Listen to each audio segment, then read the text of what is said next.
Hi, this is Shar with Cancer Coach, and this is my nephew, and he's going to speak to you about yogurt and other health issues. And here he is.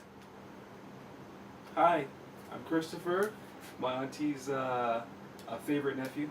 Think I'm the only nephew actually. Okay, so yeah, I make my own yogurt. I put them in these nice mason jars with a plastic lid that you can definitely get online or perhaps another location near you. And all right, so my auntie asked me how I made the yogurt, and basically what I do is I buy yogurt at a market initially.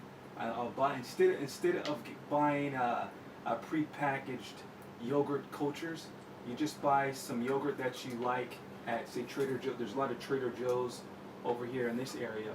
May not be Trader Joe's where you are, but you get some good yogurt, good plain yogurt that doesn't have any sugar in it or any type of additives. You take that and then you go ahead and just put a couple of spoons, a couple of tablespoons if you want to be specific, or just a couple of spoons. Preferably don't use metallic utensils. I do every now and then, but because I'm going to do it quickly. But plastic or something like that, even wooden spoons. But if all you have are metallic utensils, then go ahead and use that. All right. So you have your bought yogurt. Just get a couple of spoonfuls, and then put it in the mason jar, the empty mason jar. 1, 2, 3, 4. I put about 4. Mine always turn out pretty doggone good. But you could put like 3 or 2 tablespoons if you want. Okay, and then you're just going to add your milk.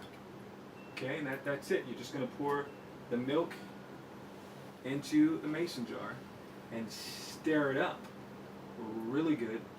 Just keep stirring it. I usually pour the milk about halfway or so into the mason jar and stir it up really good. I want to get the contents all nice and soluble. Okay, and then I'll go ahead and pour the remaining milk in there, pop the lid on, and that's it. Okay. Now, in regards to the milk, of course, you always want to warm up the milk. You want to get it. You want to heat it to the point that it's right before it boils. Okay. So I kind of look at the little steam that's once it starts steaming, and then I'll go ahead and I'll stir it. Once I start to see that steam over the milk, I'll go ahead and turn it off, and then go ahead and let it cool for a few hours until it's warm. And this is what I've noticed too. And I don't want to make this not complex. That's all you do. Pour that milk. Once it's warm, it's no longer hot. Once it's warm, you go ahead and put it inside. Like I said in the beginning, inside the mason jar, and stir it up with the spoonfuls of the yogurt that you bought for a couple of bucks, and that's pretty The much it.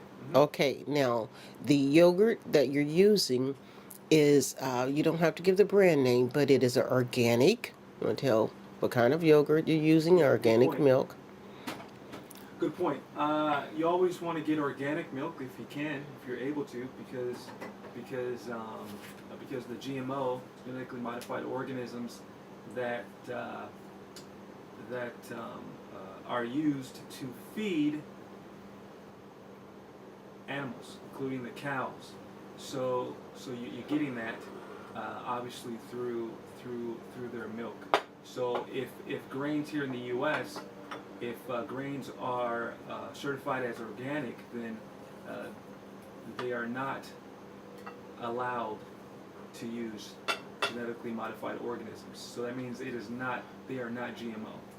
And so of course this means that if the milk is organic, then the grain was organic that they used to feed the cows. And you're good and you're safe, at least at this point in the United States. So that's why I use organic milk, and of course you buy organic yogurt if you can. I mean, you do what you can in life, but you know how I see it is yogurt is better than no yogurt. But at the same time, you know, you don't want to consume all this genetically modified organisms because the end results aren't great for that long term. The studies are online. Yeah, so I use organic milk, an organic initial starter yogurt, right? A couple of spoonfuls, as I said. So after you do that, then what I do is I just wrap it up, and I'll make a whole gallon of milk at a time. I'll pour the whole gallon of milk in a pot and go through that process, like I said, and just go ahead and wrap up your yogurt, right? So that it's nice and warm. Pop it in the oven. If you're not, don't turn the oven on. Just you can put it in there if you want for 24 hours, and that's the key right there. You want it nice and sour. You want the yogurt nice and sour, because when it's nice and tart and sour, then you know that it's full of probiotics, full of the good bacteria, and they did their job converting that milk sugar into the lactose into lactic acid. So what I do though, instead of putting it in my oven, of course, remember, don't turn it on. And if you're going to use it, take it out, obviously, because you'll heat up the bacteria, and they don't want to be too hot, but they want to be warm. So what I do is I put it on top of the fridge like that, and I'll just put it in the back of the, towards the middle of the fridge or in the back of the fridge, and just let it sit for 24 hours, and you get the nice, beautiful yogurt. And that's it. Thank you. Smile. We always end with a smile. And we just want to thank you very much for sharing this with us. And bye-bye. Bye.